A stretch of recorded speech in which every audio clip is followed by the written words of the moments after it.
ಈ ಅಮ್ಮಾರಿ ಇವರು ನಮಗೆ ಭಾಳ ಆ ಹುಡುಗರಿಂದ ಪರಿಚಯ ಇರ್ಬೇಕು ನಮಗೆ. ಆ ಹುಡುಗ ಎಲ್ಲಿ ತೋರಿಸಿದ್ರು ಆರಾಮಾಗಿಲ್ಲ. ಬೇಕಾದಲ್ಲಿ ನೀವು ಹೋಗ್ರಿ ಅಂತ ಸಂದೇಶ ಬಂತು.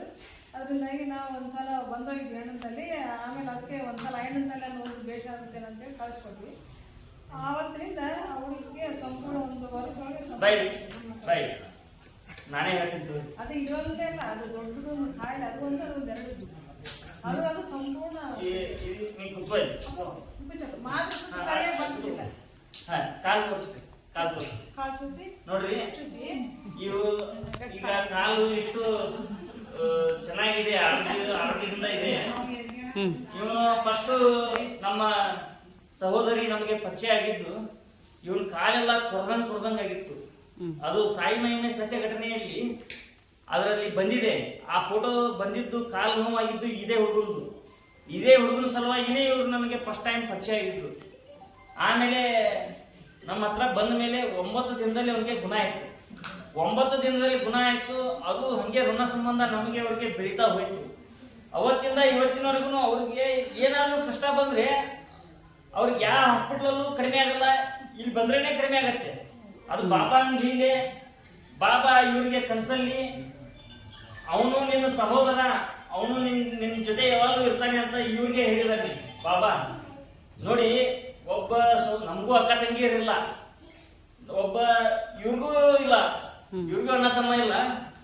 ಬಾಬಾ ನಮ್ಮ ಋಣಾನುಬಂಧಗಳನ್ನ ಹೇಗೆ ನಿರ್ಮಿಸ್ತಾರೆ ಅಂತಂದ್ರೆ, ಇವ್ರು ನಮ್ಗೆ ಸ್ವಂತ ಅಕ್ಕ ತಂಗಿಯರ್ಗಿಂತಾನು ಹೆಚ್ಚಿಗೆ ನಡ್ಕೊತೀವಿ. ಬಾಬಾನ ಆಶೀರ್ವಾದ. ಮತ್ತೆ ಇವ್ರಿಗೆ ನಿನ್ನೆ ಒಂದು ಕನಸು. ನಿನ್ನೆ ಇವ್ರ ತಾಯಿಗೆ ಎಲ್ಲಿ ಗುಣ ಆಗದೆ ಇದ್ದಾಗ ಅದನ್ನ ಇವರೇ ಹೇಳ್ತಾರೆ.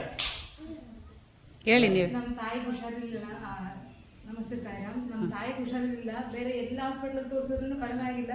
ಕಡೆಗೆ ನಾವು ಹುಬ್ಳಿಗಲ್ಲೇ ಚೆನ್ನಾಗಿ ನೋಡ್ತಾರಂತೆ, ಹುಬ್ಳಿಗನ ಕರ್ಕೊಂಡು ಹೋಗೋಣ ಅಂತೇಳಿ ನಾವು ಆಲೋಚನೆ ಮಾಡ್ತಿರ್ಬೇಕಾದ್ರೆ ಮುದ್ರಾಜಣ್ಣನ ವಿಡಿಯೋ ಬಂತು. ನೋಡ್ಕೋತ ಸುಮ್ಮನೆ ಅವ್ರನ್ನೇ ಅನ್ಕೊಂತ ಮಲಗಿದ್ದೆ. ಬಾಬಾ ಅವ್ರ ಕನ್ಸಲ್ಲಿ ಬಂದು ಮುದ್ರಾಜಣ್ಣ ಹತ್ರ ಹೋದ್ರೆ ಪರಿಹಾರ ಆಗೋದು. ಹಾಸ್ಪಿಟ್ಲಿಗೆ ಹೋದ್ರೆ ಅವ್ರ ಮೆಡಿಸನ್ ಏನೂ ವರ್ಕ್ ಆಗೋದಿಲ್ಲ ಅವ್ರಿಗೆ. ಅಲ್ಲಿ ಸಾಯಿಬಾಬಾ ಮುದ್ರಾಜಣ್ಣರ ಹತ್ರ ಹೋದ್ರೇನೆ ಅವ್ರಿಗೆ ಪರಿಹಾರ ಆಗೋದಿಲ್ಲ ಅಂತ. ಎಲ್ಲಿ ತೋರಿಸಿದ್ರು ಇಡೀ ಜಗತ್ತಲ್ಲಿ ನೀವು ಎಲ್ಲಿ ತೋರಿಸಿದ್ರು ಅವ್ರಿಗೆ ಪರಿಹಾರ ಸಿಗಲ್ಲ ಅಂತ ಹೇಳಿದ್ರು.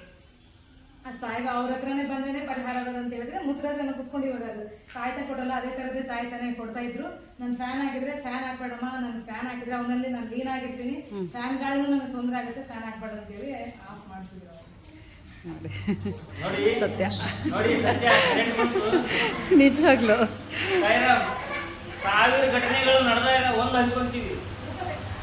ಇದುವರೆಗೂ 2 ಲಕ್ಷ ಜನ ಸುಮಾರು ನಮ್ಮ ಜೊತೆ ಬಂದಿದ್ದಾರೆ. ಅದರಲ್ಲಿ ಸಾವಿರಾರು ಜನರಿಗೆ ಸ್ವಪ್ನದ ಮುಖಾಂತರನೇ ಬಾಬಾ ಆಶೀರ್ವಾದ ಮಾಡಿದ್ದಾರೆ. ಇದು ಸತ್ಯ. ಈ ಸತ್ಯ ಇರೋದ್ರಿಂದಾನೇ ಇವತ್ತು ಇಷ್ಟೆಲ್ಲ ಬೆಳಕಾಗ್ತಾ ಇದೆ, ಜನರಿಗೆ ಒಳ್ಳೇದಾಗ್ತಾ ಇದೆ. ಇದಕ್ಕೆಲ್ಲೂ ಸಾಯಿ ಪರಮಾತ್ಮನೇ ಕಾರಣ, ಅವನ ಶಕ್ತಿನೇ ಕಾರಣ. ನಾನೇನೂ ಅಲ್ಲ, ನಾನೊಬ್ಬ ಅವನ ಪಾದ ಸೇವಕ. ಬಾಬಾ ಕೃಪೆ ನಿಮ್ಮೆಲ್ಲರ ಮೇಲಿರಲಿ, ನಿಮ್ಮೆಲ್ಲರಿಗೂ ಶುಭವಾಗಲಿ. ಜೈ ಸಾಯಿನಾಥ್, ಜೈ ಸಾಯಿನಾಥ್.